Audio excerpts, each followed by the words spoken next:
Bonjour les amis, bienvenue sur la chaîne très apolitique de Réclame le Z.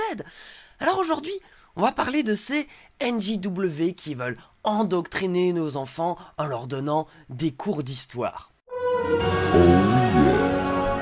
Je vous en dis pas plus, je vous montre tout ça après le générique. Top, c'est parti!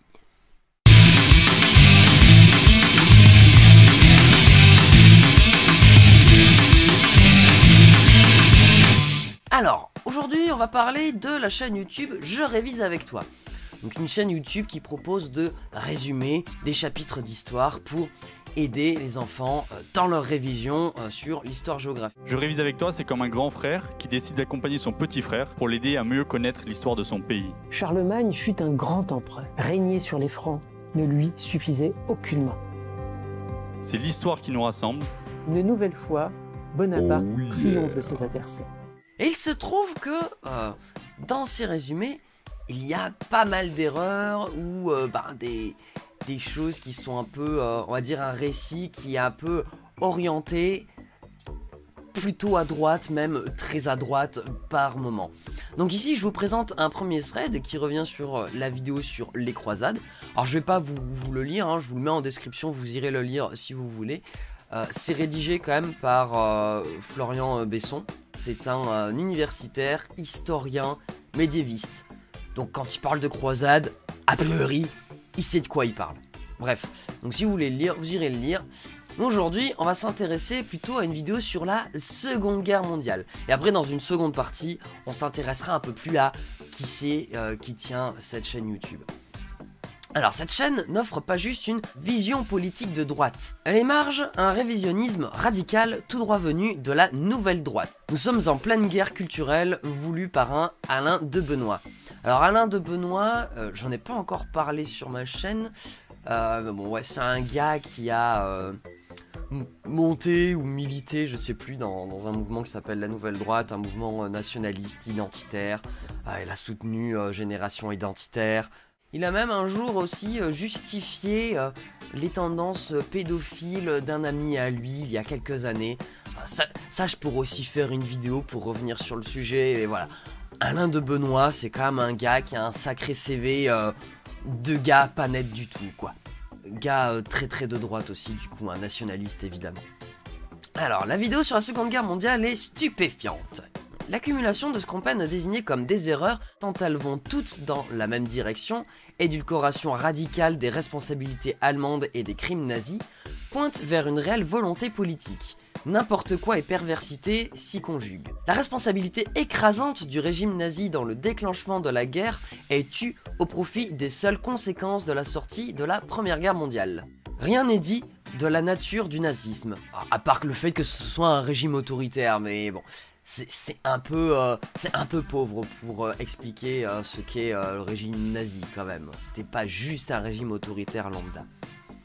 Le mot nazi n'est d'ailleurs prononcé qu'une seule fois. Le racisme et l'antisémitisme délirant des nazis sont passés sous silence. La Seconde Guerre mondiale est avant tout imputable aux humiliations subies par les vaincus de la Première Guerre mondiale. Les crimes nazis de 1933 à 1939 sont tus. Donc on n'en parle pas. Les coups de force hitlériens en Autriche, au Sudète et en Tchécoslovaquie n'existent pas. Alors oui, ça je suis allé revérifier un peu parce que ça date un peu, hein, ça c'est des cours d'histoire de collège et aussi lycée, on revient dessus. Et en fait il se trouve que l'Autriche, les Sudètes et la Tchécoslovaquie, qui est une partie du coup de la Yougoslavie, ne sont pas des conquêtes militaires, elles ont été annexées. Ce qui est un petit peu différent. Ensuite, la Belgique et la Norvège sont rangées dans la liste d'ennemis de l'Allemagne, alors qu'elles étaient neutres. Une carte montre l'Allemagne envahissant ses alliés roumains et hongrois en 1939-1940. La première partie de la guerre, de 1939 à 1941, voit l'Allemagne battre tous ses ennemis. La Pologne en premier, mais aussi la Norvège, la Hollande, la Belgique, la France, la Yougoslavie et la Grèce. Voilà, donc là on marche sur la tête. On entend, abasourdi, 1941, année où Hitler et Staline rompent leur alliance. 1941 est aussi l'année où Hitler et Staline rompent leur alliance. Le 22 juin 1941, les Allemands attaquent l'Union soviétique. Ça pareil, un énorme raccourci, qui est une énorme contre-vérité, puisque Hitler et Staline ne se sont jamais alliés.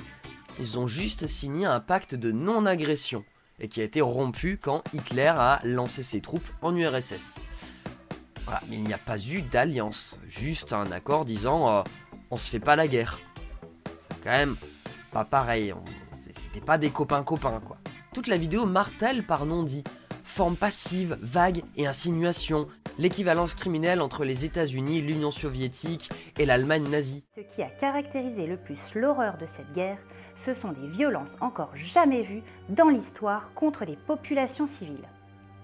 La Deuxième Guerre est ainsi synonyme de camps de concentration, de déportation de populations entières comme les Juifs, de prisonniers de guerre qui meurent de faim ou encore de bombardements aériens de villes anglaises, françaises, allemandes, japonaises, etc.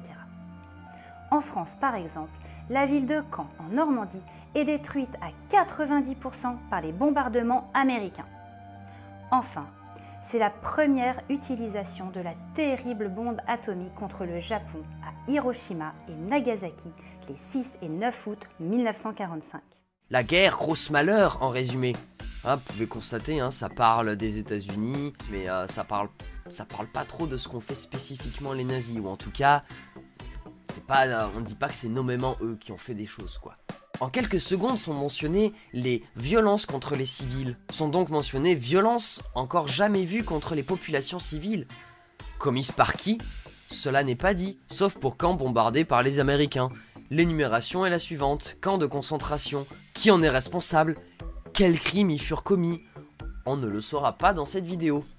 Les prisonniers de guerre qui meurent de faim. Alors, ok, on sait pas qui, pourquoi, où, voilà. On saura rien là-dessus. Bombardement aérien de villes anglaises, françaises, allemandes, japonaises. Ici, un seul exemple, camp bombardé par les Américains. Voilà. Comme que de par hasard. Les Américains, ça a l'air d'être plus des méchants que les nazis dans leurs vidéos. C'est ça qui est quand même... je dis pas que les Américains, c'est des enfants de cœur, mais bon... mettre plus en avant la violence des Américains plutôt que celle des nazis, je pense que c'est assez révélateur si ce n'est pas d'une sympathie, au moins d'un rapprochement avec le nazisme, quoi. La bombe atomique figure évidemment dans la liste. Voilà, encore les Américains. On a tout de même déportation de populations entières comme les Juifs. C'est le seul moment où on parle de Juifs, d'ailleurs, dans ce chapitre-là. Et c'est tout. Qui déporte les Juifs? On sait pas, c'est pas dit. Surtout, le sort des Juifs est explicitement réduit à une déportation parmi d'autres. Lesquelles, quelle population ont aussi été déportées, ça ils en parlent pas. Ici, le non-dit a une importance fondamentale. En creux, il n'est pas fait référence à d'autres victimes du régime nazi, mais aux populations germanophones d'Europe de l'Est expulsées au sortir de la Seconde Guerre mondiale. Que les extrêmes droites européennes ont toujours voulu présenter comme des victimes au même titre, de même gravité que les Juifs. Alors que bon, ils n'ont pas été exterminés eux. C'est évidemment une pure ignominie et une contre-vérité radicale, quelles que soient les souffrances endurées par les populations expulsées, comme les Allemands des Sudètes. Surtout, le crime commis contre les Juifs, et là on y vient, par les nazis et leurs complices, ce n'est pas juste la déportation. Alors, ça en fait partie, la déportation, mais c'est pas juste ça. C'est la persécution radicale et l'extermination.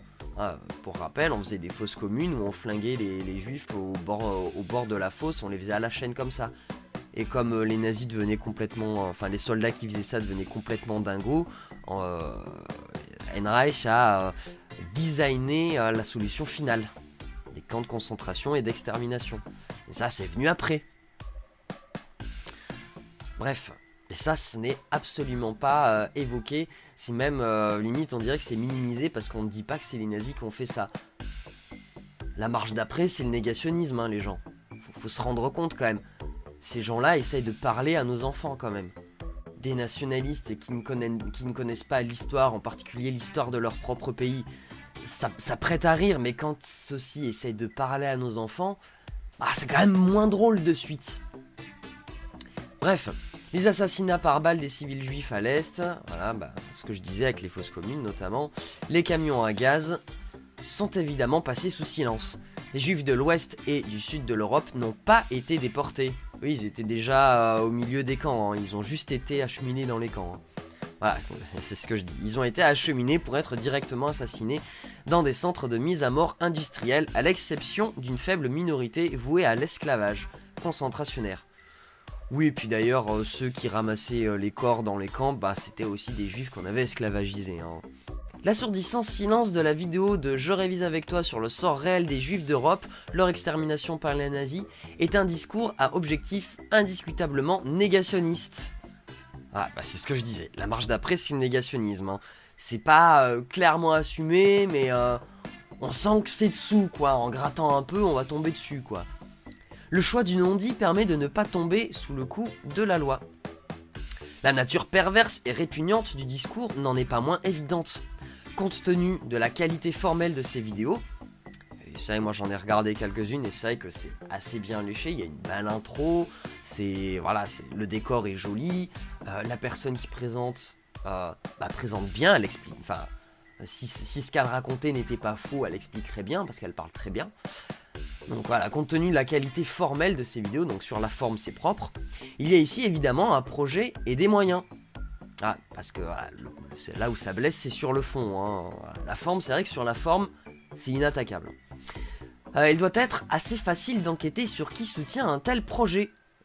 Je suis persuadé qu'on ne sera pas surpris par ce qu'on trouvera. Soulignons que nous n'avons pas dressé la liste de toutes les aberrations historiques, volontaires entre parenthèses. Bon, alors ça, c'est ce qu'il pense. Et je pense que c'est légitime de le penser. Qui figure dans cette scandaleuse vidéo.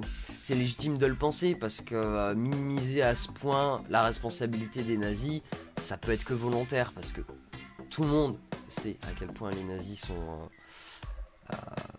sont responsables de ça. En tout état de cause, il est impératif que le corps enseignant soit mis en garde contre cette chaîne dont les contenus ne doivent surtout pas être utilisés en classe. Bon, après je pense que quand t'es un prof d'histoire géo un peu sérieux, ce qui est la majorité des gens, je pense quand même, tu vas vite voir que ça sent pas bon ce truc. Bon, alors du coup on va s'intéresser à qui est derrière ce projet. Donc avertissement aux parents et enseignants, réviser l'histoire au révisionnisme de l'histoire. L'excellent thread de Âge Moyen nous interpelle, donc c'est le fameux thread dont je vous ai parlé au début. Mais qui est donc derrière Je révise avec toi, le site web. Oui, parce qu'ils ont aussi un site web, hein, c'est pas que d'une chaîne YouTube. Le site web, les fiches de révision et les cahiers de révision. Eh bien, on va voir ça. Donc, le responsable Sébastien Lauré tient une école de gardiens d'immeubles. Paul, c'était un ex-chef de scouts. Déjà, on chauffe. Et Nicolas Burier, auditeur des formations de l'Institut l'Iliade, qui est un repère d'ethno-nationalistes. Pour tous les trois, l'histoire c'est le roman national d'Emmanuel de Papy. Et alors c'est marrant, moi je connaissais pas du tout l'Institut l'Iliade, ça me parlait pas. Donc je suis allé voir sur Wikipédia qu'est-ce que c'était. Et en vrai la fiche elle est assez courte, vous allez le voir, il n'y a pas non plus énormément de choses. Donc l'Institut l'Iliade, en forme longue l'Institut l'Iliade pour la longue mémoire européenne, est un cercle de réflexion qui tient annuellement un colloque à la Maison de la Chimie à Paris. Ok. Alors, les fondateurs de l'Institut l'Iliade sont, avec Philippe Conrad, son président Jean-Yves Le Gallou et Bernard Lugan. Alors, Jean-Yves Le Gallou, il a un peu, si vous connaissez un petit peu l'extrême droite française, vous le connaissez forcément. C'est un des fondateurs notamment du média très très de droite TV Liberté, et c'était un ex-militant du Front National. Voilà. Et alors Bernard Lugan, je le connaissais pas, mais apparemment c'est un monarchiste. Voilà. Là aussi on est très à droite. Et Philippe Conrad, c'est qui déjà? Donc né gna, ancien cagneux, donc il a fait des études prestigieuses. Philippe Conrad étudie l'archéologie préhistorique et l'histoire de l'art, puis obtient une maîtrise d'histoire, gna, ok. Il a été professeur d'histoire dans l'enseignement secondaire et supérieur. Ok. Membre de la Fédération des étudiants nationalistes, puis du groupement de recherche et d'études pour la civilisation européenne. Il en est secrétaire général adjoint de 74 à 77. Il dirige 2 entités proches du Grèce. Alors le Grèce, j'en ai pas du tout parlé non plus, hein. J'ai découvert ça aujourd'hui d'ailleurs. On a parlé notamment d'un gars qui s'appelait De Benoît, qui faisait l'apologie de la pédophilie pour parler d'un pote à lui, d'un autre pote nationaliste à lui. C'est un gars qui est au Grèce, quoi. C'est un petit monde qui se côtoie, de toute façon, ils se connaissent, hein. Donc bref, c'est un nationaliste aussi, hein. On va pas tergiverser plus longtemps. Donc l'Institut l'Iliade souhaite œuvrer à l'affirmation de la richesse culturelle de l'Europe et de la réappropriation de leur identité par les Européens, blablabla. Bla bla bla. Je vous laisse faire pause pour lire si ça vous intéresse. Moi, ce qui va m'intéresser, c'est cette partie sur les colloques. L'Institut organise chaque année depuis 2013 un colloque à la Maison de la Chimie. Marion Maréchal a assisté au colloque de 2019, tout comme Génération Identitaire, et en 2021, Marion Maréchal figure parmi les personnes invitées à prendre la parole aux côtés d'habitués tels qu'Alain de Benoît, donc le gars dont j'ai parlé, qui a fait l'apologie de la pédophilie, l'identitaire Jean-Yves Le Gallou, oui, en même temps, lui, il fait partie du staff, et voilà, d'autres figures. Ils en ont pas cité ici, mais il y a aussi Renaud Camus, qui lui aussi d'ailleurs a fait une petite apologie de la pédophilie il y a quelques années, qui s'en est défendu plus récemment. Lui, il est plus connu pour avoir remis au goût du jour la thèse du grand remplacement, thèse d'ailleurs qui a inspiré un terroriste nationaliste à aller tuer des gens dans une mosquée. C'était l'attentat de Christchurch notamment. Il y en a certainement eu plein d'autres, mais c'est celui qui est connu. Il y a eu qui d'autre? Il y a aussi eu Julien Rochdy. Julien Rochdy d'ailleurs aussi, hein, qui avait essayé de parler un peu des croisades et qui s'était vautré en disant des grosses conneries qui avaient été débunkées. Enfin bref, voilà, tout ce beau monde qui veut faire du révisionnisme, hein, parce que parmi eux il y en a certains, notamment Philippe Conrad, donc le président, qui est plutôt bon en histoire à la base, parce qu'il a quand même une maîtrise et tout, il a fait des études en ça, donc de la part de certains d'entre eux, on peut pas dire que c'est juste qu'ils savent pas trop de quoi ils parlent, ils savent très bien de quoi ils parlent et on a de bonnes chances de croire qu'ils sont véritablement malhonnêtes. Bref, revenons sur Je révise avec toi. Qui relaie Je révise avec toi? Sans surprise, TV Liberté. Justement, fondé par Jean-Yves Le Gallou dont on a parlé un peu plus tôt. Voilà, quand je disais tout se recroise, hein, ils sont ensemble, hein. Tenu par un ancien bloc identitaire et un ancien FN, voilà, donc Jean-Yves Le Gallou. Quelques personnes qui s'auto-désignent patriotes catholiques. C'est cohérent avec ce que je viens de vous montrer. Du coup, pour conclure, on constate ici que l'extrême droite essaye de révisionner l'histoire pour servir une espèce de fantasme du roman national, cherche à radicaliser nos enfants. Franchement, j'ai envie de me demander, mais que fait Protégeons nos enfants? Après, ils sont proches de Zemmour, donc ils sont peut-être d'accord avec ça, mais je trouve ça marrant quand même. Des gens qui pointent du doigt l'instrumentalisation des enfants et qui après instrumentalisent les enfants. Je trouve ça assez dingue quand même. Comme diraient certains amis à moi, salade tomate oignon, sauce blanche sur le kebab du culot. Voilà, j'ai envie de dire, on est en plein là-dedans. C'était tout pour cette vidéo, j'espère que vous l'avez trouvée instructive et intéressante. N'hésitez pas à la liker, la commenter, la partager et à mettre la cloche. Le rythme des vidéos, vous avez pu le remarquer, un petit peu ralenti, enfin... Oui et non, en vrai pour l'instant je continue à publier tous les 2 jours, mais c'est vrai que je publie des shorts des fois à la place des vidéos standards. Je suis en train de chercher un nouveau rythme parce que c'est vrai que c'était un peu intensif jusque là. J'aimerais bien pouvoir aussi laisser un peu plus de place à ma vie à côté. Donc je pense que les vidéos standards, je vais essayer de me caler sur un rythme d'1 fois tous les 3 jours. Avec quelques shorts par-ci par-là qui reprendront notamment peut-être quelques passages clés aussi de certaines vidéos.